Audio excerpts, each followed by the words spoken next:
کربلا جو ہوا ہے یہ یزید اور امام حسین کے درمیان نہیں تھا بلکہ حسینیت اور یزیدیت کے درمیان تھا. یعنی یہ شخصی لڑائی نہیں تھی بلکہ نظریات کا تصادم تھا. اگر شخصی لڑائی ہوتی تو یزید جیت گیا تھا. بطور شخص حضرت امام حسین شہید کر دیے گئے اور یزید جو ہے وہ تخت و تاج پہ متمکن رہا. تو اگر یہ شخصی لڑائی قرار دیں تو یزید جیت گیا اور امام حسین ہار گئے. یہ شخصی اگر لڑائی قرار دیں اور اگر یہ لڑائی نظریات کی قرار دیں اور جو حقیقت میں نظریات کی لڑائی ہے تو یزیدیت ہار گئی اور حسینیت زندہ باد ہو گئی. یزیدیت کا جنازہ نکل گیا.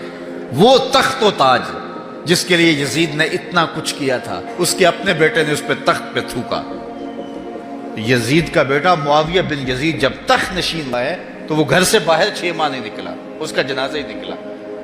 تو لوگوں نے کہا آئیے نا تخت پہ بیٹھی. کہا میں اس تخت پہ نہیں بیٹھنا چاہتا جس سے آل پیغمبر کے خون کی بو آ رہی ہے.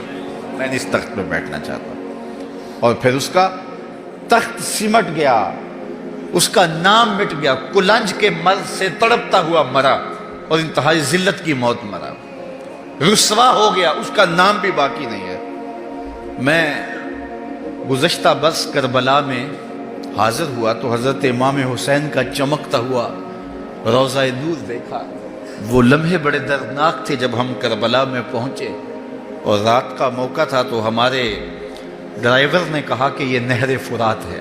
وہ نہر فرات جو چمکتی رہی اور جس کی لہریں اچھلتی رہیں اور کربلا کا یہ مقدس قافلہ پیاسا رہا.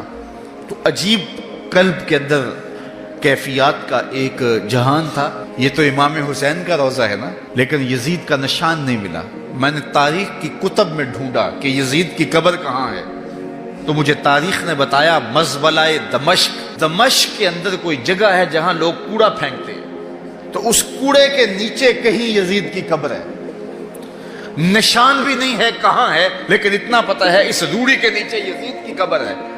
یزید کی قبر مزبلہ دمشق میں اور امام حسین کا قبضہ آج بھی کربلا پہ. تو یزید کا نام مٹ گیا, اس کا تشخص مٹ گیا. امام حسین کا نام بھی باقی, آپ کا ذکر کی باقی اور آپ کے تذکروں کی خوشبو بھی باقی. تو یہ شخصی لڑائی نہیں تھی. میں نے اس دن عرض کیا تھا کہ طلحہ بن عدی بن حاتم نے 30,000 لوگ پشت پہ کھڑے ہونے کی بات کی تھی, لیکن امام نے اس پیشکش کو ٹھکرا دیا تھا اس لیے کہ آپ حق اور باطل کی راہیں اجالنا چاہتے تھے اور وہ انہوں نے اجال لی. حضرت امام حسین کی شہادت کے بعد بھی یہ جنگیں جاری رہی. مالک اشتر کی قیادت میں مختار سقفی کی فوجیں ابن زیاد کی فوجوں کے مقابلے میں فرات کے کنارے لڑ رہی تھی. اللہ تعالیٰ نے فتح دے دی. ابن زیاد نے گھوڑے کو ایڑ لگائی اور میدان چھوڑ کے بھاگ گیا. باقی جو بھی قابو آتا اس کو پکڑ کے قتل کر دیا جاتا. خیر یہ لوگوں کی پہنچ سے بہت دور نکل گیا, لیکن اس کا جی گھبرا رہا تھا. پیاس کی شدت تھی, گھوڑا بھی ہانپ رہا تھا. تو یہ چلتے چلتے صحرا میں گیا تو وہاں اس نے دیکھا کہ ایک خیمہ ہے. تو سوچا کہ میں چلتے چلتے ان سے پانی کا گھونٹ مانگ لوں تاکہ اپنے جگر کی پیاس تو بجھا سکوں. تو اس نے گھوڑا کھڑا کیا اور ہانپتا ہوا اس نے پردہ اٹھایا. دیکھا تو خیمے میں امام زین العابدین قرآن کی تلاوت کر رہے تھے. تو جب اس نے دیکھا تو ایک دفعہ تو شرم سے پانی پانی ہو گیا, لیکن مرتا کیا نہ کرتا, پیاس کی شدت تھی کہ حضرت پانی دیجئے.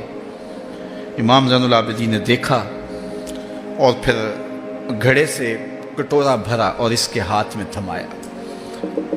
سمجھا کہ حضرت نے مجھے پہچانا نہیں. پانی پی لیا, شدت کی پیاس تھی, پھر مانگا, آپ نے پھر دیا. تیسری مرتبہ پھر مانگا, آپ نے پھر دیا. 3 کٹورے پانی کے پینے کے بعد امام زین العابدین سے کہنے لگا حضرت شاید آپ نے مجھے پہچانا نہیں. امام زین العابدین ابھی تک ضبط کیے بیٹھے تھے, آنکھوں سے موٹے موٹے آنسو نکلے.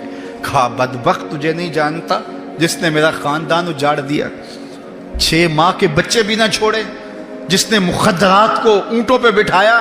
کیا تجھے نہیں جانتا جس نے خاندان نبوت اجاڑ دیا؟ تو کہا حضرت اگر جانتے ہیں تو میرے ساتھ یہ سلوک کیا کیا؟ کہا ایک دن ہم مہمان بن کے تمہارے گھر آئے تھے, جو تم نے کیا وہ تمہارے خاندان کی ریت تھی. آج مہمان بن کے ہمارے دروازے پہ تم کھڑے ہو, جو ہم کر رہے ہیں ہمارے خاندان کی ریت ہے. تو یہ شخصی لڑائی نہیں تھی، یہ نظریات کا تصادم تھا۔ تو امام حسین رضی اللہ تعالیٰ عنہ جو چاہتے تھے وہ ہوا، حق اور باطل کی سرحدیں بالکل واضح ہو گئیں۔ نہ یزید کا وہ ستم رہا، نہ زیاد کی رہی وہ جفا، رہا تو نام حسین جسے زندہ رکھتی ہے کربلا۔